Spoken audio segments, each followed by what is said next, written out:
Je suis né en Perse. Je ne sais plus exactement l'année. C'était il y a longtemps. Vraiment très longtemps. Je vivais avec mes parents et mes 2 sœurs jumelles. Je ne sais plus leur nom. Je ne sais plus le mien, pour être honnête. En revanche, je me souviens des mises en garde de ma mère et de mon père. Nous devions rester loin des monstres. Les monstres qui prétendaient que c'était nous les monstres. Les monstres comme toi. Pourtant, papa se contentait de chasser les animaux de la forêt. Parfois, il arrivait même à pêcher. Il ne s'attaquait jamais à eux. Il ne s'approchait même pas de leur tanière. Il était très fort, mais il préférait se cacher pour nous protéger. Ah, ces jours sont si lointains. Mes sœurs et moi jouant dans la boue pendant que maman raccommode nos tenues abîmées. Et papa qui revient de la chasse traînant le cadavre d'un cerf par les cornes. Le cerf, c'était ma viande préférée. Papa disait que les monstres avaient bon goût aussi, mais que si nous commencions à les chasser, ils viendraient nous traquer à leur tour. Ils étaient moins forts mais beaucoup plus nombreux. Ils n'avaient pas de griffes ou de crocs, mais ils avaient des pics de bois, de métal et des bâtons qui lançaient du feu. Papa appelait ça des armes, donc nous avions pour ordre de les éviter à tout prix. Et pourtant les monstres sont venus nous traquer quand même. Papa est resté pour les affronter tandis que maman nous emmenait loin. Je n'ai plus jamais revu mon père. J'avais 4 ans. Nous avons eu du mal à trouver une nouvelle maison. Elles étaient souvent déjà habitées, ou bien trop proches des tanières des monstres. Alors on continuait à voyager.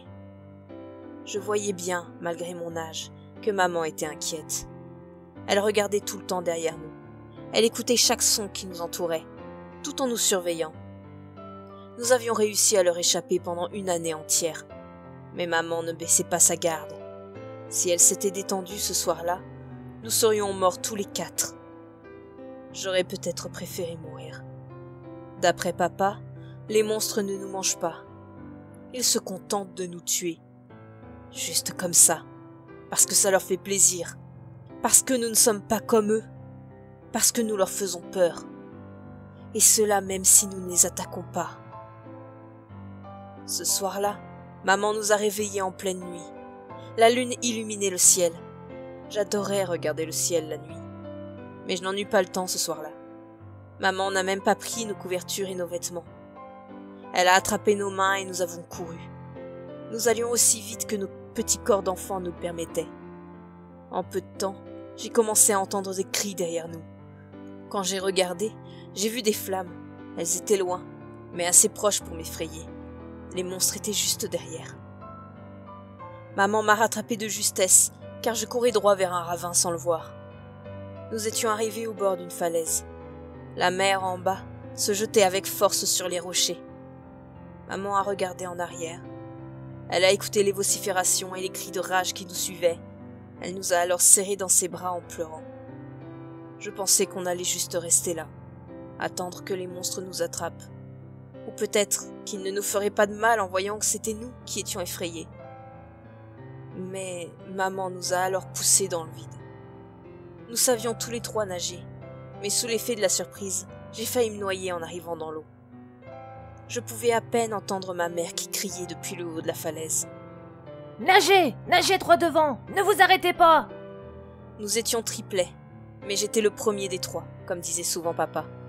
Alors j'ai attrapé mes sœurs, et j'ai commencé à nager en les entraînant avec moi. Le dernier regard que j'ai jeté en arrière me permit uniquement de voir que les monstres se jetaient sur ma mère en la transperçant avec leurs armes. Ils nous avaient vus et commençaient à en lancer vers nous, mais nous étions trop loin. J'ai malheureusement perdu mes sœurs. J'ignore si elles ont survécu. Je ne sais pas combien de temps j'ai passé dans l'eau. Les monstres, eux, s'y épuisent vite. Combien de temps peux-tu nager avant de t'écrouler d'épuisement? Oh, pardon. Tu ne peux pas répondre, c'est vrai. Ah, les humains. Je n'arrive pas à croire qu'une espèce aussi faible que la tienne ait réussi à anéantir une famille entière de manticores. Nous sommes plus forts, nous maîtrisons bon nombre de mancies, et nous avons du poison. Comment va ta piqûre d'ailleurs? Oh, c'est moche à voir. C'est la première fois que je pique un humain, tu sais. Tu es le premier que je rencontre réellement.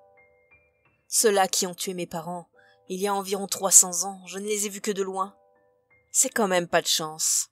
Tu avais réussi à survivre au crash de ton avion, et tu tombes directement sur moi. Je n'ai même pas réfléchi et je t'ai immédiatement piqué. Normalement, papa et maman m'ont appris à manger directement après. Ils m'ont appris à ne pas faire souffrir ma nourriture, car elle est moins bonne quand elle est tendue par la douleur.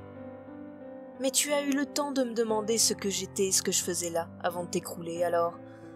Voilà. Maintenant tu sais. Dommage que le poison te pétrifie au point de t'empêcher de parler. Je serais très curieux de savoir exactement ce que tu ressens. Papa m'a dit que le corps se dissout de l'intérieur, avec une telle lenteur que ça peut prendre des jours, tandis que la victime, toi en l'occurrence, reste en vie. Il paraît que la douleur est telle que tu as juste envie de mourir rapidement, que tu ne penses même pas à essayer de te soigner. Tu es là et tu m'écoutes.